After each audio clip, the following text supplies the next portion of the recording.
Friends எப்படி இருக்கீங்க? இப்போ நான் வந்து மீன் எப்படி க்ளீன் பண்ணுறதுன்னு காட்ட போகிறேன் உங்களுக்கு.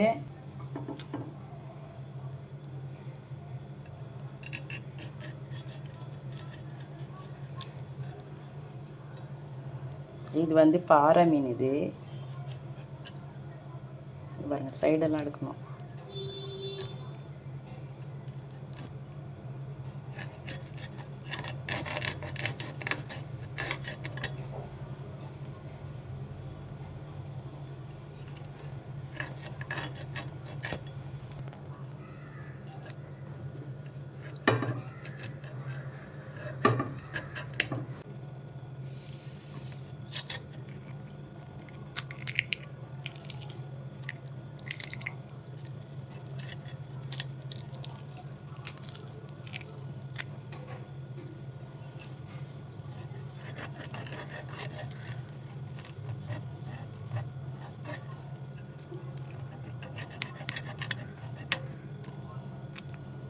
இது உள்ளே இருக்கிறதெல்லாம் எடுத்துடணும்.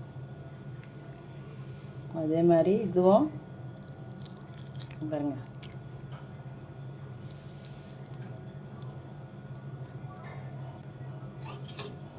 இந்த மாதிரி இருக்கும். இங்கே பாருங்கள், அப்படி க்ளீன் பண்ணி வச்சுக்க பாருங்க, ஃபுல்லாக எடுத்தாச்சு. அதேமாதிரி இது சின்ன சின்னதாக போட்டிங்கன்னா இது தலை மட்டும் குழம்பு வச்சுக்கலாம். வேணான்றவங்க தலையை போட்டுடலாம். இது பாருங்கள், இது வந்து அப்படியே வறுக்கிறதுக்கு தகுந்த மாதிரி அழகாக எடுத்து வச்சுக்கோங்க பாருங்கள். இது தனியாக வந்து வறுத்துக்கலாம், இது தனியாக குழம்பு வச்சுக்கலாம். குழம்பு வேணுன்றவங்க குழம்பு ஊற்றிக்கலாம்.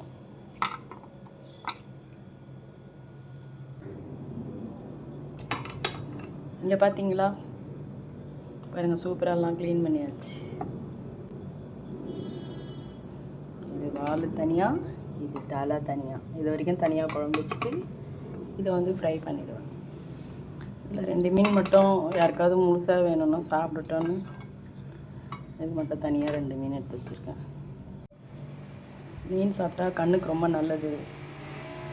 அதனால் மீன் நிறைய சாப்பிடுங்க. இந்த கண்ணெல்லாம் ஏன் போட்டிருக்கேன்னா, இது நல்லது. நம்ம மீன் எண்ணெய் மாத்திரம் சாப்பிட்றோம்ல, அந்த மாதிரி இந்த கண்ணு சாப்பிட்டா. ஒரு சிலருக்கு பிடிக்காது, எனக்கு பிடிக்கும், நன்றால் போட்டிருக்கேன்.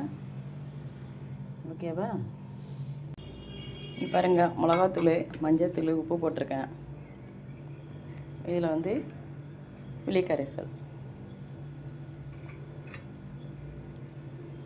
புளி கரைசல் பிடிக்காதவங்க லெமன் போட்டுக்கலாம். ஆனால் தயிர் மட்டும் போடாதீங்க. மீனில் எப்போவுமே தயிர் போடக்கூடாது. தயிர் போட்டிங்கன்னா அது அலர்ஜி ஆகும். பார்த்தீங்களா? இதில் போட்டு ஃப்ரிட்ஜில் ஒரு 1/2 மணி நேரம் வச்சுட்டு 1 மணி நேரம் கழிச்சு எடுத்து வறுத்து சாப்பிட்டு பாருங்கள். ஜம்முன்னு இருக்கும் மீன். அதுதான் இதில் பேக் பண்ணிகிட்ருக்கேன். நீங்களும் இந்த மாதிரி செஞ்சு பாருங்கள். மீன் அடிக்கடி சாப்பிடுங்க. அப்போ தான் கண்ணாடி போகிற வேலை இருக்காது. ஓகேங்களா? பாருங்கள், அழகாகிடுச்சு.